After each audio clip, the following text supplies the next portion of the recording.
इस काल के इस मिट्टी वाले लोक में। ये देखिएगा श्रीमद् भगवद गीता जी।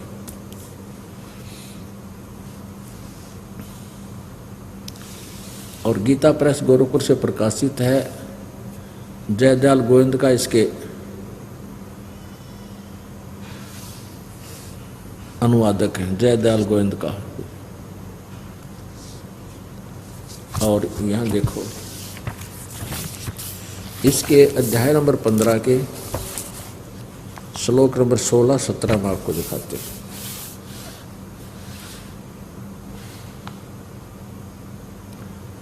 ये श्लोक नंबर 16, इसमें कहा कि दिवौ इमौ पुरुषौ लोके क्षरय च अक्षरय एव च क्षरय सर्वाणि भूतानि कुटस्थ अक्षरय उच्यते।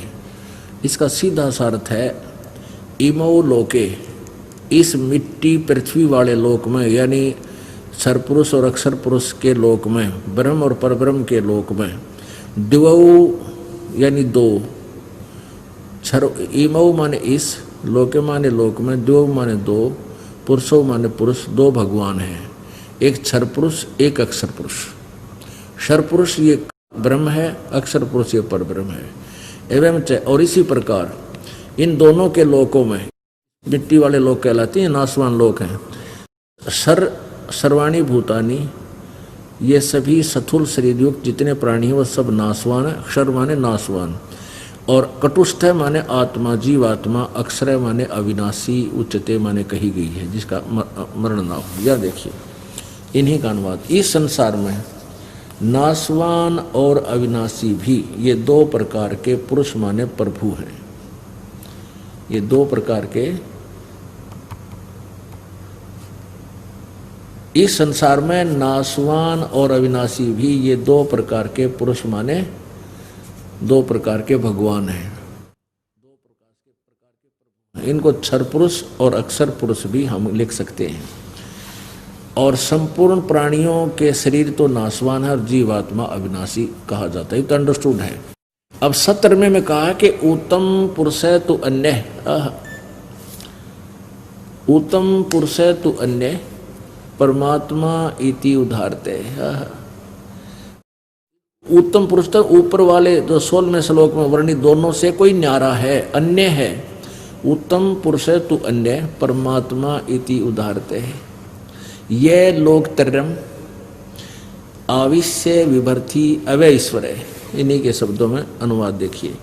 उत्तम पुरुष तो अन्य ही है, यानी उन ऊपर वाले दोनों भगवानों से कोई श्रेष्ठ परमात्मा तो और ही है, जो तीनों लोकों में प्रवेश करके सबका धारण पोषण करता है। अविनाशी परमेश्वर परमात्मा इस प्रकार कहा गया है। अपने आत्माओं, यहाँ प्रसंग चल रहा है कि परमात्मा स्वयं बता रहे हैं कि हमने ही नरसिंह रूप धारण करके हिरण्यकशिपु को मारा और प्रहलाद की रक्षा की। श्री रामचंद्र जी पर रावण निमरा था और कई दिन तक युद्ध होता रहा। जब ये भगवान भी जब अपने को मुसीबत में देखते हैं, तब ये भी परमात्मा को याद करते हैं।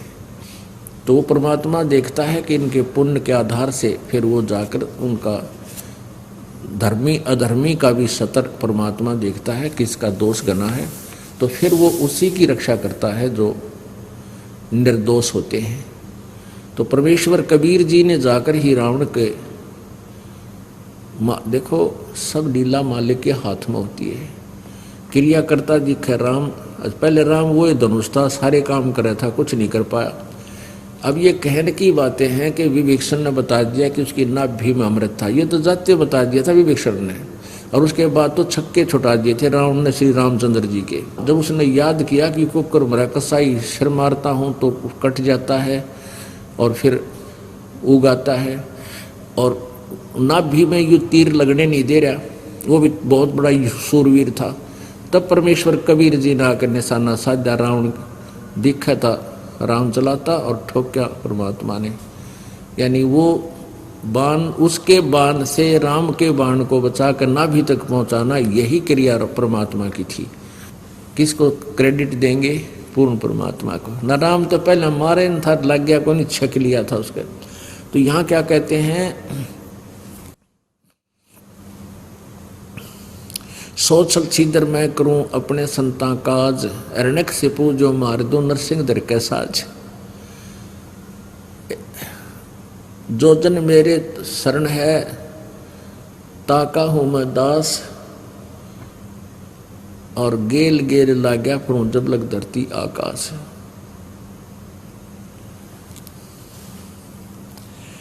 अब यहाँ ये दास ये समझाना चाहता था कि ये जो परमात्मा परम अक्षर ब्रह्म ही सारे काम करता है, तीनों लोक में प्रवेश करके, जैसे मूल से आहार पूरे वृक्ष को प्राप्त होती है, ऐसे ही पूर्ण परमात्मा ही सभी प्राणियों के सब कार्यों को वही संपूर्ण करता है, और कोई सक्षम है ही नहीं। इति सिद्ध।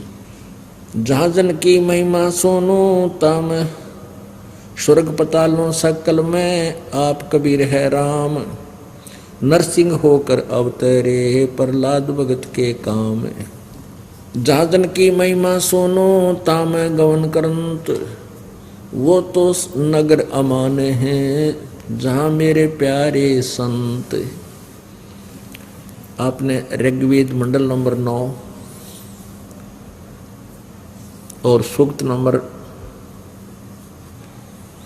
86, मंत्र नंबर 26-27, ऋग्वेद मंडल नंबर 9 सूक्त नंबर 82 मंत्र 1, 2, 3, इनमें आपने सुना, देखा, पढ़ा। कल रात को कल दिन में आपको दिखाया था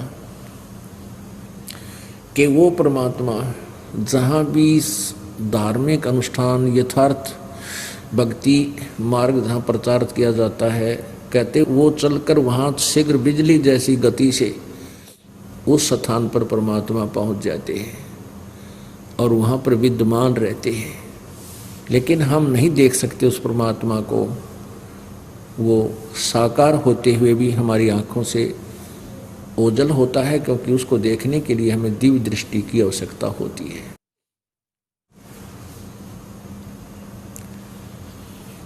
जहाँ जन की महिमा सुनो ताम गवन करंते, वो तो नगर अमान है जहाँ मेरे प्यारे संत। चैन अमन कि वहाँ तो वो नगर सुख से बसेगा जहाँ मेरे प्यारे संत हैं, भक्त हैं, और जिन्होंने उपदेश ले रखा है, सत्य भक्ति कर रहे हैं, उस नगरी में उन भक्तों को कहते हैं कोई दुख नहीं होने दूंगा, उस नगरी को भी नहीं होने दूंगा।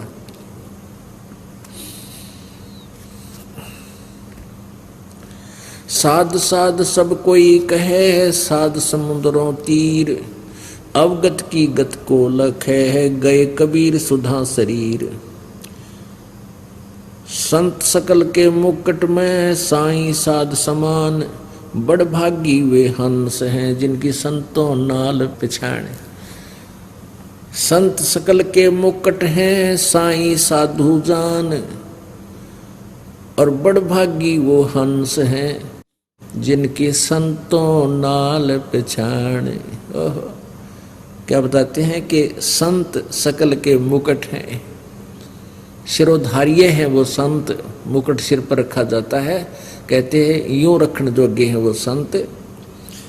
और साईं साध समान, ऐसे संत, ऐसा भक्त, ऐसा संत गुरु तो परमात्मा के तुल्य होता है। साईं साध समान, वो साधु तो साईं यानी भगवान के तुल्य होता है। और बड़ भागी वो हंस हैं, भक्त हैं, जिनकी ऐसे संतान नाल पहचान, जिनकी ऐसे संत के साथ जान पहचान, अर्थात तो वहाँ उसका संपर्क हो चुका है। संत शिरोमणि बसत हैं चरण कमल भगवान, गरीबदास सतगुरु बिना हंस न पावे जान। गरीबदास जी कह रहे हैं कि सच्चे गुरु के बिना संत शिरोमणि बसत हैं और चरण कमल भगवान। वो संत शिरोमणि संत तो परम संत होते हैं, वो प्रभु के चरणों में रहते हैं, और जो समर्थ के चरणों में यानी रहता है उसका नौकर है, तो फिर वो उसका तो कल्याण होना ही होना है। और गरीबदास जी कह रहे हैं सतगुरु बिना हंस ना पावे जान, यानी वो सतलोक नहीं जा सकता। अब जैसे कोई अनाड़ी है, यहाँ छोटी मोटी गलती कर देते हैं, दास उनको धमका देता है भाई, क्योंकि दास एक टीचर है और टीचर का कर्तव्य बनता है, चाहे वो राष्ट्रपति का बालक हो, वो वहाँ विद्यार्थी है और उस